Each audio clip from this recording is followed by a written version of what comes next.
Hi, guys. So, you just finished your second grammar test, and I'm going to tell you something that's kind of coming up after Thanksgiving break. So, grammar test is done. We finished night. We are going to write a paper about night when we get back.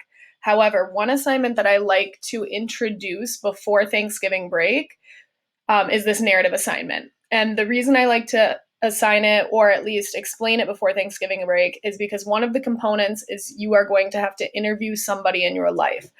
A lot of kids like that I introduce it before Thanksgiving break because many of you over Thanksgiving see family and you might choose someone from your family to interview. You also have a couple days off, so it's easy to do phone calls or do Zoom calls to do these interviews. So I'm going to explain it to you. I'm doing it on a Screencastify so that you can watch it and then you can just leave the Zoom for today. So this narrative writing piece that we will begin after Thanksgiving break is going to be 100 points. It's a pretty big assignment. Step one, and this is the part I really need you to think about. The rest we can go over in class when we get back. Step one, you need to think of somebody in your life that you would be willing to interview and someone that maybe has a story that they would like to share.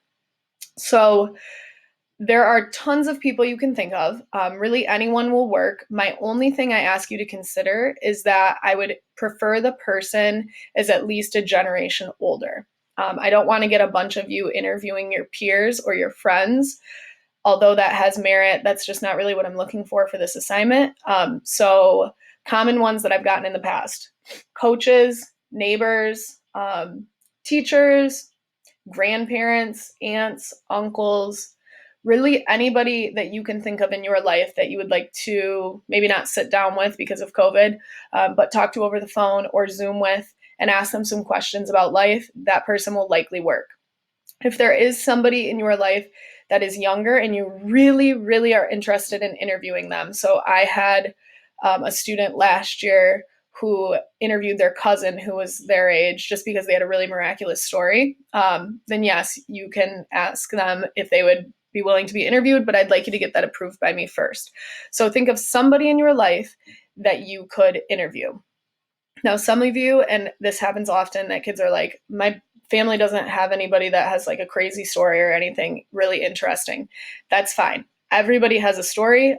For instance, when I was in high school, I sat down with my Nina, so my grandma, and I simply just asked her questions about life. And I learned a lot about her because we don't often sit down and interview people. It's a little bit weird to do that in daily life. But everybody will have stories that come from it, even if they're really simple and sweet stories. So just think of somebody in your life that you could interview.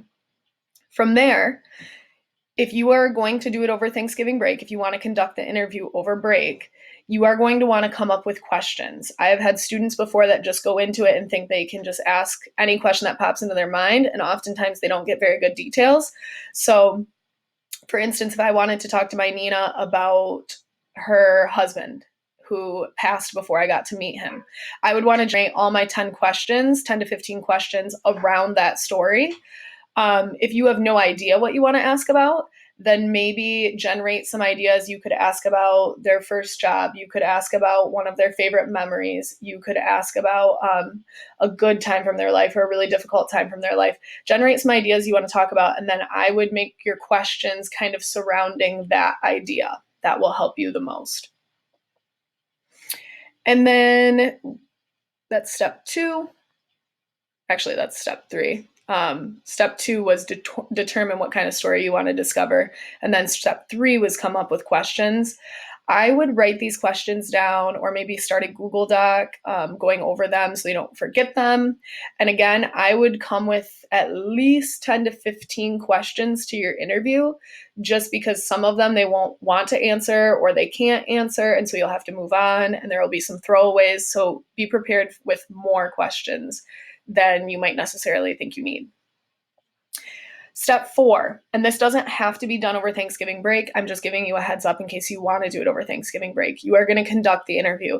Like I said, most of the time we did it in person. However, this year is going to be different. You are either going to do it over the phone, Zoom, or FaceTime. What I do suggest you do is that you find a way to record it. So, for instance, if I was going to Zoom with somebody, I could have my phone like video recording so that I could remember everything they said. Um, think about how you want to do that. If you don't want to record it that way, then you need to have a way to take really, really detailed notes. So you're writing everything down. Because oftentimes what I get is students will ask questions, they'll write down really basic things. So they'll say, like, when did you meet? Blah, blah, blah. And they'll write down just the year. And that's the only detail they have for that question. Write down as much as you can or record as much as you can, because when you go to write the narrative, you're going to need significant details. And you don't want to have to keep going back and asking over and over, because that's going to delay your process. Step 5, again, this will be beyond Thanksgiving break. When we get back, you are going to take pieces from that interview and you're going to write a paper on it. We'll talk more about that later. And then step 6 is you are just going to thank them. And I have a lot of students that usually send it to them, and it really makes people's days. So hopefully you will do that as well. So I wanted to explain this over video, like I said, so that you can watch it on your own at your own pace, because some people are still working on the grammar test. When you finish listening to this video, I need you to generate a list of people. Let's go with like 2 or 3 people in your life that you could interview. I want to see that you have some ideas. Again, it's usually grandparents, aunts, uncles, mom, dad works. It could be a neighbor, it could be a coach, it could be a church leader, it could be really anybody. I do ask you to think outside of the box. And I get a lot of mom and dad papers. I'm not saying that's a bad thing, but if you can think of somebody else, that's great.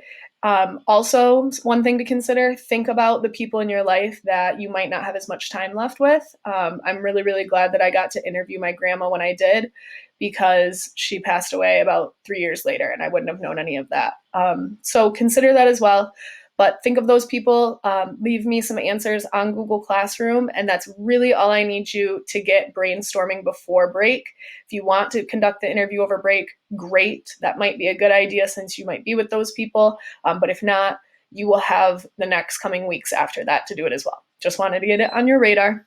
See you later.